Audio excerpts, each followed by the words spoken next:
Hey everyone, my name is Dhruv Patel and I am a student of BAMS at SMIES Gandhinagar. आज के इस video में आयुर्वेद और allopathy के बीच के डिफरेंसेस के बारे में बात करेंगे।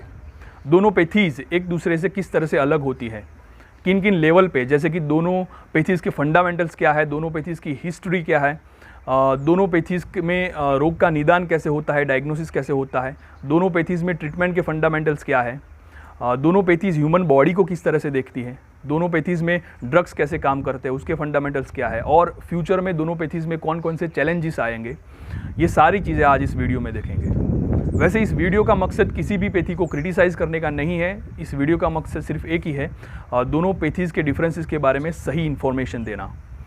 वैसे दोनों पैथीज़ लोगों को हेल्थ देने का काम करती है, लेकिन हेल्थ की डेफिनेशन भी दोनों पैथीज़ की अलग अलग है। चलिए वीडियो में डिटेल में देखते हैं। शुरू करते हैं एलोपैथी की हिस्ट्री से। एलोपैथी नेम 1810 में सैमुअल हनीमैन ने दिया था, वही सैमुअल हनीमैन जिन्होंने होम्योपैथी की रचना की। एलोपैथी शब्द दो शब्द से बना हुआ है, एक एलोस और एक पैथोस। एलोस शब्द का मतलब होता है कि डिफरेंट, और पैथोस शब्द का मतलब होता है सफरिंग और डिसीज़ और या फिर रोग। यानी एलोपैथी में ऐसे ड्रग्स या फिर ऐसी मेडिसिन इस्तेमाल की जाती है जो कि कोई रोग के जो सिम्टम्स है, लक्षण है, उससे ऑपोजिट सिम्टम्स प्रोड्यूस करती है। एलोपैथी के कुछ और भी नेम्स है, जैसे कि वेस्टर्न मेडिसिन, क्योंकि वहाँ से ही, वेस्टर्न कंट्रीज से ही ओरिजिनेट हुआ है। फिर उसको कन्वेंशनल मेडिसिन भी कहा जाता है, एविडेंस बेस्ड मेडिसिन भी कहा जाता है, क्योंकि एलोपैथी में सारे रिसर्चेस को एविडेंस के आधार पर मान्यता दी जाती है। और जब से वैक्सीनेशन का कॉन्सेप्ट आया है, तब से एलोपैथी को मॉडर्न मेडिसिन भी कहा जाता है।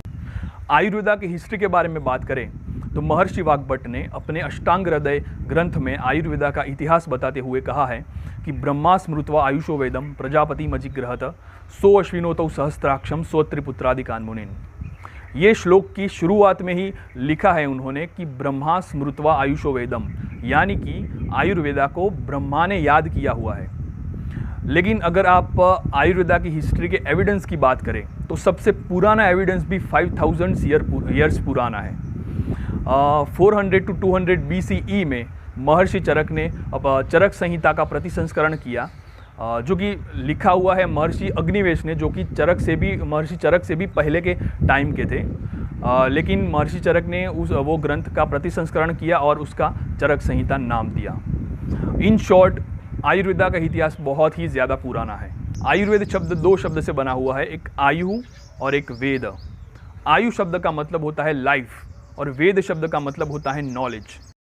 आयुर्वेद शब्द से हमें पता चलता है कि आयुर्वेद इज़ अ साइंस और नॉलेज ऑफ लाइफ, यानी कि ये सिर्फ एक हीलिंग साइंस नहीं है, ये सिर्फ ट्रीटमेंट के लिए नहीं यूज़ किया जाता, इसके लिए तो यूज़ किया ही जाता है। साथ ही साथ ये प्रिवेंटिव मेजर्स भी हमें दिखाता है, प्रिवेंटिव मेजर्स के बारे में भी हमें नॉलेज देता है, और लाइफ के और भी सारे एस्पेक्ट्स के बारे में हमें नॉलेज देता है।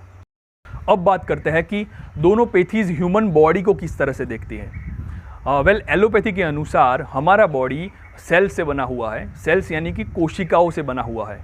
ये सेल्स क्या होते हैं? तो सेल्स हमारे शरीर के सूक्ष्म एकम होते हैं जहाँ पे फिजियोलॉजिकल और केमिकल रिएक्शन हो सकती है। और ये सेल्स का अंदर का या फिर बाहर का, यानी इंटरनल और एक्सटर्नल एनवायरनमेंट अगर चेंज होता है, फ्लक्चुएट होता है, तो उसको सेल इंजरी कहा जाता है। और अकॉर्डिंग टू एलोपैथी ये सेल इंजरी ही सभी रोगों का मुख्य कारण है। आयुर्वेदा में शरीर को लेकर के एक कोटेशन कहा गया है कि दोष धातु मल मूलम ही शरीरम, यानी कि हमारे शरीर के 3 मूल है, एक दोष, धातु और मल। अगर आप आयुर्वेद से जुड़े हुए नहीं हैं तो इसके बारे में आपको नहीं पता होगा। अगर आप जानना चाहते हैं दोष, धातु और मल, इन सब के बारे में, तो मुझे कमेंट करके बताइए। दोष हमारे शरीर में 3 होते हैं, वात दोष, पित्त दोष और कफ दोष। इसको शुरुआती समझ के लिए आप functional unit of the body मान सकते हैं। फिर आती है धातु। धातु 7 होती है, रस, रक्त, मांस, मेद, अस्थि, मज्जा, शुक्र। ये इसको आप शुरुआती समझ के लिए structural unit of the body मान सकते हैं। वैसे कंप्लीटली वो structural unit of the body नहीं है, लेकिन शुरुआत में समझने के लिए आप मान सकते हैं। फिर दोष, धातु और मल, ये 3 मूल है, इसमें 2 कवर हो गए। मल के बारे में बात करें हम तो मल बहुत सारे होते हैं हमारे बॉडी में, लेकिन मेनली 3 मल होते हैं, पुरीश, मूत्र और स्वेद। पुरुष को फीसिस कहा जाता है, मूत्र को यूरिन कहा जाता है और स्वेद को स्वेट कहा जाता है। जिस तरह से एलोपैथी में सेल इंजरी सभी रोगों का कारण है, उसी तरह से आयुर्वेदा में मैंने जो आपको दोष बताए, वात दोष, पित्त दोष और कफ दोष, इन तीन दोषों का बिगड़ना या फिर इन तीन दोषों का इम्बैलेंस होना, ये सभी रोगों का कारण माना जाता है। ये फंडामेंटल्स अलग होने की वजह से दोनों पैथीज़ की हेल्थ की डेफिनेशन भी अलग अलग है। जैसे एलोपैथी के अनुसार हेल्थ की डेफिनेशन देखें तो अगर आप फिजिकली, मेंटली और सोशली वेल है और अगर आपको कोई रोग नहीं हुआ है, आपको कोई डिसीज़ नहीं हुआ है, तो आप हेल्दी है अकॉर्डिंग टू एलोपैथी। लेकिन आयुर्वेदा में हेल्थ को लेकर के एक कोटेशन दी गई है कि समदोषः समाग्निश्च समधातु मलक्रियः प्रसन्नात्मे इंद्रिय मनः स्वस्थे इति अभिधीयते। इस कोटेशन की जो फर्स्ट लाइन है वो फिजिकल हेल्थ के बारे में बात करती है और जो सेकंड लाइन है वो मेंटल हेल्थ के बारे में बात करती है। फर्स्ट लाइन है, इसमें कहा गया है कि समदोषः यानी कि जो आपके दोष है, तीन दोष वात पित्त कफ, वो अगर बैलेंस है, समाग्निश्च यानी कि आपकी अग्नि सम है। अग्नि का एक आयुर्वेदा में अलग ही कॉन्सेप्ट है, इसके बारे में कोई अलग वीडियो में बात करेंगे। आपकी अग्नि सम है, आपकी धातु यानी कि structural unit of the body, उसका नरिशमेंट अच्छे से हो रहा है, आपकी मलक्रिया अच्छी है यानी कि आपके एक्सक्रेटरी फंक्शन अच्छे से हो रहे हैं, तो आप फिजिकली आप वेल है, फिजिकली हेल्दी है। सेकंड लाइन में मेंटल हेल्थ के बारे में बात की गई है कि प्रसन्न आत्मे इंद्रिय मनः, आपकी आत्मा सोल अगर प्रसन्न है, आपके इंद्रिय यानी कि सेंस ऑर्गन अच्छे से फंक्शन कर रहे हैं, आपका मन अच्छा है, अच्छा फंक्शन कर रहा है, तो आप मेंटली भी हेल्दी है। अब आप कहेंगे कि दोनों पैथीज़ की हेल्थ की डेफिनेशन तो ऑलमोस्ट सेम ही लग रही है, कोई डिफरेंस नहीं है। तो अब सुनिए, according to allopathy, according to modern medicine, जब तक आपके बॉडी में सिम्टम्स नहीं दिखाई देते तब तक आप हेल्दी ही माने जाएंगे। मॉडर्न मेडिसिन में सिम्टम्स पे ज़्यादा फोकस किया जाता है, लेकिन आयुर्वेदा में ऐसा नहीं है। आयुर्वेदा के अनुसार आपके अगर दोष, आपके बॉडी के जो तीन दोष है वो अगर बैलेंस स्टेट में है यानी आप हेल्दी है, और अगर इनबैलेंस है, बिगड़े हुए हैं दोष, तो आप अनहेल्दी है। अब आयुर्वेदा में एक आइडियल लाइफस्टाइल और फूड हैबिट्स को बताया गया है, फूड हैबिट्स के बारे में कहा गया है। अगर आप वो आइडियल लाइफस्टाइल और फूड हैबिट्स को फॉलो नहीं करते हैं तो आपके शरीर में दोषों का बिगड़ना शुरू हो जाता है। कम लेवल पे होता है लेकिन शुरू हो जाता है, जो कि लंबे समय के बाद एक व्याधि का निर्माण करता है, रोग का निर्माण करता है। तो जब से आपके बॉडी में ये दोषों का बिगड़ना शुरू हुआ और तब से लेकर जब आप व्याधि का निर्माण हुआ आपके बॉडी में, ये बीच का जो समय है, जब से आपने लाइफस्टाइल खराब शुरू कर दी तब से दोषों का बिगड़ना शुरू हुआ, और वहाँ से लेकर जब व्याधि का निर्माण हुआ, ये बीच का जो समय है, उस टाइम पे आपको कोई सिम्टम्स नहीं दिखाई देंगे आपके बॉडी में, और उस समय में एलोपैथी के अनुसार आप हेल्दी हैं, लेकिन इस टाइम पे आयुर्वेदा के अनुसार आप अनहेल्दी है। अब बात करते हैं कि दोनों पैथीज़ में रोगों या फिर डिसीज़ का क्लासिफिकेशन कैसे होता है। वेल, अकॉर्डिंग टू एलोपैथी कुछ डिसीज़ ऑटो इम्यून डिसीज़ होते हैं, जिसमें हमारे बॉडी का इम्यून सिस्टम हमारे बॉडी पे ही अटैक करता है। फिर इन्फेक्शियस डिसीज़ आता है जिसमें वायरस, बैक्टीरिया या फिर फंगस का इन्फेक्शन होता है, बेस्ट एग्जांपल कोविड-19 और म्यूकोमाइकोसिस। फिर जेनेटिकल डिसऑर्डर्स आते हैं जिसमें हमारे जीन्स में या फिर डीएनए में कोई प्रॉब्लम होता है, तो उससे क्रिएट होते हैं जेनेटिकल डिसऑर्डर्स। तो इस प्रकार से मॉडर्न मेडिसिन में रोगों का वर्गीकरण किया हुआ है, लेकिन सभी रोगों का कारण सेल इंजरी ही है अकॉर्डिंग टू एलोपैथी। आयुर्वेदा में रोगों का वर्णन उसके प्रोग्नोसिस यानी कि जो व्याधि है, डिसीज़ है, उसके फ्यूचर के आधार पे किया जाता है। एक तो साध्य डिसीज़ और असाध्य डिसीज़। साध्य यानी कि क्योरेबल डिसीज़, असाध्य डिसीज़ यानी कि इनक्योरेबल डिसीज़। अब साध्य डिसीज़ में भी एक पार्ट्स होते हैं कि ईजिली क्योरेबल और एक थोड़ा एफर्ट लगाना पड़ता है क्योर करने के लिए। ईजिली क्योरेबल को सुख साध्य डिसीज़ कहा जाता है, और जो एफर्ट लगाने पड़ते हैं उसको कष्ट साध्य डिसीज़ कहा जाता है। फिर असाध्य में भी दो पार्ट्स आते हैं कि एक होता है मैनेजेबल याप्य जिसको कहा जाता है, और एक इनक्योरेबल होते हैं जो बिल्कुल क्योर नहीं हो सकते। लेकिन ये तो ऑलमोस्ट सिमिलर ही है, इसमें तो कोई ज़्यादा डिफरेंस नहीं हम मान सकते दोनों रोगों के क्लासिफिकेशन में। अब एलोपैथी मॉडर्न मेडिसिन के अनुसार सभी व्याधियों का कारण, सभी रोगों का कारण सेल इंजरी ही है।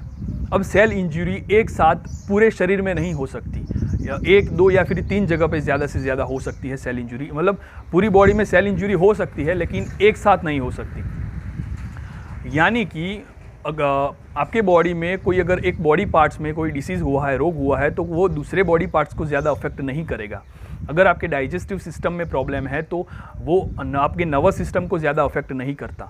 यानी कि अकॉर्डिंग टू एलोपैथी डिसीज़ या फिर व्याधि रोग ये लोकल होते हैं, लेकिन आयुर्वेदा में ऐसा नहीं है। आयुर्वेदा में सभी रोगों का कारण दोषों का इम्बैलेंस होना है, और ये दोष हमारे पूरे बॉडी में गमन करते हैं, पूरे बॉडी में गति करते हैं। और आयुर्वेदा में बॉडी, मन और आत्मा के सही कॉम्बिनेशन को ही अल्टीमेट हेल्थ कहा जाता है। यानी कि अगर आप मेंटल डिसऑर्डर से पीड़ित है तो उसमें आपकी फिजिकल बॉडी भी अफेक्ट होगी, और अगर आप फिजिकली अगर पीड़ित है, फिजिकली अगर आप इंजर्ड है तो उसमें आपके मेंटल हेल्थ को भी प्रॉब्लम हो सकती है अकॉर्डिंग टू आयुर्वेदा। यानी कि आयुर्वेदा में जो रोग है वो लोकल तो अफेक्ट करता ही है, साथ ही साथ पूरी बॉडी को भी रिफ्लेक्ट करता है। अब मॉडर्न मेडिसिन में वैक्सीनेशन के कॉन्सेप्ट से इन्फेक्शियस डिसीज़ में बहुत ही अच्छा रिजल्ट मिल रहा है। फिज़िक्स की एडवांसमेंट के साथ सर्जरी में भी जो डेवलपमेंट हुआ है वो भी बहुत ही बेहतरीन है। आयुर्वेदा इन्फेक्शियस डिसीज़ में भी अपने फंडामेंटल्स के साथ ही रहता है कि आयुर्वेदा के फंडामेंटल्स के अनुसार अगर आपके दोष बैलेंस स्टेट में हैं तो आपको डिसीज़ नहीं होगा। इन्फेक्शियस डिसीज़ में भी यही होता है। अगर आपको कोई इन्फेक्शन लगा किसी का, लेकिन अगर आप अपने दोषों को बैलेंस करने में सक्षम है, अपने दोषों को बैलेंस रखने के लिए अगर आप काबिल है, तो आपको उसका इन्फेक्शन नहीं होगा। मतलब इन्फेक्शन तो होगा लेकिन ज़्यादा डिसीज़ बड़ा नहीं होगा, वो रोग ज़्यादा बड़ा नहीं होगा। छोटे मोटे लक्षण दिखा के फिर आप हेल्दी बन सकते हैं। अब एलोपैथी लाइफस्टाइल रिलेटेड डिसऑर्डर्स और क्रॉनिक डिसीज़ में स्ट्रगल कर रहा है। मतलब वैसे डिसीज़ के जैसे कि ब्लड प्रेशर हो गया, हाइपरटेंशन हो गया, हार्ट डिसीज़ हो गया, डायबिटीज़ मेलाइटस है, ओबेसिटी है, ऐसे डिसीज़ में वो क्योर नहीं कर सकता, वैसे डिसीज़ को वो मैनेज कर सकता है। लेकिन आयुर्वेदा में इसका उल्टा ही है। आयुर्वेदा ऐसे डिसीज़ में बहुत ही अच्छा रिजल्ट दे सकता है, क्योंकि आयुर्वेदा में लाइफस्टाइल को चेंज करना भी एक ट्रीटमेंट का पार्ट माना जाता है, और लाइफस्टाइल को चेंज करके भी हम आयुर्वेदा के अनुसार हम अपने दोषों को बैलेंस कर सकते हैं। यानी आयुर्वेदा लाइफस्टाइल रिलेटेड डिसऑर्डर्स और क्रॉनिक डिसीज़ में बहुत ही बेहतरीन है। अब बात करते हैं कि दोनों पैथीज़ में रोगों का निदान यानी कि डायग्नोसिस कैसे किया जाता है। एक आदर्श आइडियल एलोपैथिक डॉक्टर पेशेंट के साइन और सिम्टम्स को देख के वो साइन और सिम्टम्स कम करने की मेडिसिन देगा, लेकिन अगर फर्दर रिपोर्ट्स करवाने की ज़रूरत पड़ी तो वो भी रेकमेंड कर सकते हैं।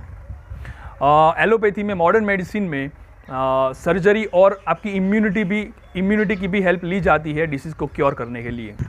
अब आयुर्वेदा में पेशेंट को एग्जामिनेशन करने के लिए एक कोटेशन दिया गया है उसके बारे में कि दर्शन स्पर्शन प्रश्न ही परीक्षेत च रोगिणम। यानी कि दर्शन यानी कि विजुअलाइजेशन, स्पर्शन यानी कि टच, और प्रश्न ही यानी कि इंटेरोगेशन। ये तीन चीज़ें करके हमें दशविध परीक्षा की जाती है पेशेंट की आयुर्वेदा में।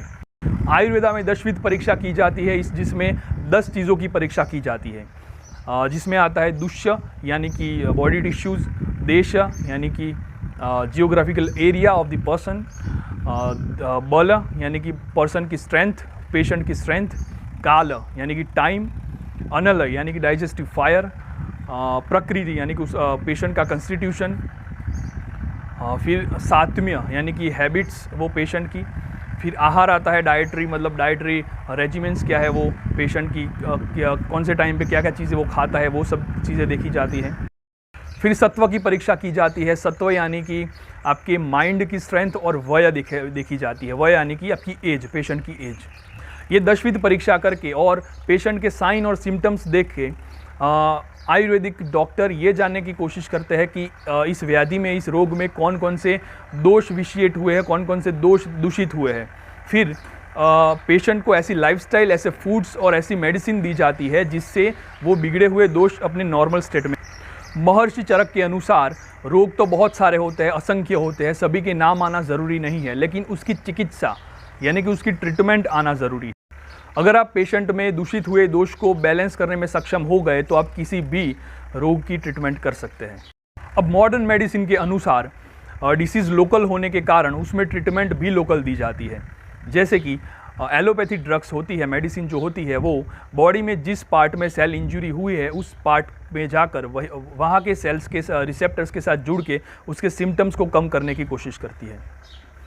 एलोपैथी में, मॉडर्न मेडिसिन में ड्रग्स के स्ट्रक्चर पे ज़्यादा फोकस किया जाता है, उसकी एनाटॉमी पे ज़्यादा फोकस किया जाता है। लेकिन आयुर्वेदा में जो चिकित्सा ट्रीटमेंट होती है वो शरीर की नहीं की जाती, सिम्टम्स की भी नहीं की जाती, दोषों की जाती है। दोषों को बैलेंस करना ही आयुर्वेदा का टारगेट होता है। आयुर्वेदा में जैसे एलोपैथी में ड्रग्स के, मेडिसिन के स्ट्रक्चर पे ज़्यादा फोकस किया जाता है, वैसे ही आयुर्वेदा में ड्रग्स के स्ट्रक्चर से ज़्यादा प्रॉपर्टीज़ पे, गुण पे ज़्यादा फोकस किया जाता है। अब आयुर्वेदिक ट्रीटमेंट थोड़ा टाइम ले सकती है क्योंकि उसमें सिस्टमेटिकली दोषों को बैलेंस किया जाता है। आयुर्वेदा में सही ट्रीटमेंट की एक डेफिनेशन दी गई है। आयुर्वेदा के अनुसार ऐसी ट्रीटमेंट जो एक रोग का नाश करे, एक रोग को कम करे, लेकिन उसके साथ कोई दूसरा रोग, कोई दूसरे डिसीज़ को प्रोड्यूस ना करे, ऐसी ट्रीटमेंट को प्योर ट्रीटमेंट कहा जाता है। ऐसी ट्रीटमेंट को ही सही ट्रीटमेंट कहा जाता है। अब दोनों पैथीज़ के चैलेंजेस के बारे में बात करते हैं कि फ्यूचर में कौन कौन से चैलेंजेस आने वाले हैं, मतलब अभी वो सफ़र ही कर रहे हैं। तो एलोपैथी में इन्फेक्शियस डिसीज़ में अगर कोई ऐसा नया वायरस या फिर बैक्टीरिया आ जाए जिसके सामने लड़ने के लिए हमारा इम्यून सिस्टम इतना काबिल नहीं है, तो एलोपैथिक साइंस को नई वैक्सीन प्रोड्यूस करनी पड़ती है, जो कि एक चैलेंजिंग काम है। फिर लाइफस्टाइल रिलेटेड डिसऑर्डर्स में भी सफ़र कर रही है एलोपैथी, उस पर भी ज़्यादा रिसर्च हो सकते हैं फ्यूचर में। साइड इफ़ेक्ट, एलोपैथिक मेडिसिन के साइड इफ़ेक्ट्स को लेकर के भी फ्यूचर में रिसर्चेस हो सकते हैं। अभी ऐसे इंसोम्निया के केसेस सामने आ रहे हैं जहाँ पे इंसोम्निया होने का रीज़न बॉडी में होने वाला एक ऐसा साइलेंट पेन है जो फील नहीं होता बॉडी को, लेकिन वो पेन हमारे ब्रेन को सोने के लिए ट्रिगर नहीं करता। तो ऐसे इंसोम्निया के पेशेंट को ट्रीट करना बहुत ही मुश्किल हो सकता है एलोपैथी के लिए, क्योंकि वो पेन पेशेंट को फील ही नहीं होता, तो वो कैसे डॉक्टर को बोलेगा कि मुझे पेन हो रहा है। तो डॉक्टर इंसोम्निया की ट्रीटमेंट करेगा, लेकिन उस पर्सन को देने चाहिए पेन किलर। तो ऐसे केसेस में एलोपैथी सफ़र कर सकती है और आगे उस पर रिसर्च हो सकता है। लेकिन इस इंसोम्निया वाली कंडीशन में आयुर्वेदा सफ़र नहीं कर सकता, क्योंकि आयुर्वेदा में इंसोम्निया और पेन, उन दोनों का इलाज, उन दोनों की ट्रीटमेंट सेम ही है। अब ऐसे डिसीज़ जिसमें सिम्टम्स दिखाई ही ना दे, ऐसे डिसीज़ की ट्रीटमेंट करने में एलोपैथी को, मॉडर्न मेडिसिन को मुश्किलात हो सकती है, वो चैलेंजिंग साबित हो सकता है मॉडर्न मेडिसिन के लिए। अब ऐसे स्ट्रॉन्ग फंडामेंटल्स होने की वजह से आयुर्वेदा में कुछ स्कॉलर्स ये मानते हैं कि उसमें रिसर्च की ज़रूरत ही नहीं है, आयुर्वेद एक कंप्लीट साइंस है। उनके मुताबिक आयुर्वेदा में रिसर्च से ज़्यादा उसके अप्लाइड एस्पेक्ट्स पे ज़्यादा फोकस करना चाहिए, आयुर्वेदा को ज़्यादा समझने में कोशिश करनी चाहिए। लेकिन कुछ स्कॉलर्स का मानना है कि उसमें रिसर्च होना चाहिए, और आयुर्वेदा में नए नए ड्रग्स और फॉर्मुलेशंस बनाए भी जाते हैं, उस पर रिसर्च भी होता है अलग अलग कंपनियों के द्वारा। हमारा आयुष मंत्रालय भी आयुर्वेदा की नई नई ड्रग्स और मेडिसिन इंट्रोड्यूस करता ही रहता है। लेकिन ये फॉर्मुलेशन में, ड्रग्स में रिसर्च हो सकता है, लेकिन आयुर्वेदा के फंडामेंटल्स में कोई चेंज नहीं आ सकता, क्योंकि आयुर्वेदा के फंडामेंटल्स टाइम टेस्टेड है। आप सोचिए 5000 ईयर्स अगो से अभी प्रैक्टिस में चल रहा है आयुर्वेदा, और उसमें बहुत सारी चीज़ें चेंज हुई, लेकिन उसके फंडामेंटल्स चेंज नहीं हुए। उतने स्ट्रॉन्ग फंडामेंटल्स है कि आप किसी भी डिसीज़ के मूल में जाके उसकी ट्रीटमेंट कर सकते हैं। वैसे आयुर्वेदा में कौन कौन से चैलेंजेस है, ये जानने के लिए मैं वैद्य अभिजीत सराफ सर का इंटरव्यू लेने वाला हूँ, जो कि इसी चैनल पे किसी नेक्स्ट वीडियो में आएगा। यही था आज का डिफरेंसेस एलोपैथी और आयुर्वेदा का। मैंने इस वीडियो में बहुत सारी चीज़ें कवर करने की कोशिश की है। अगर आपको ये वीडियो इन्फॉर्मेटिव लगा हो तो इसको शेयर कीजिए, और thank you for listening me. धन्यवाद।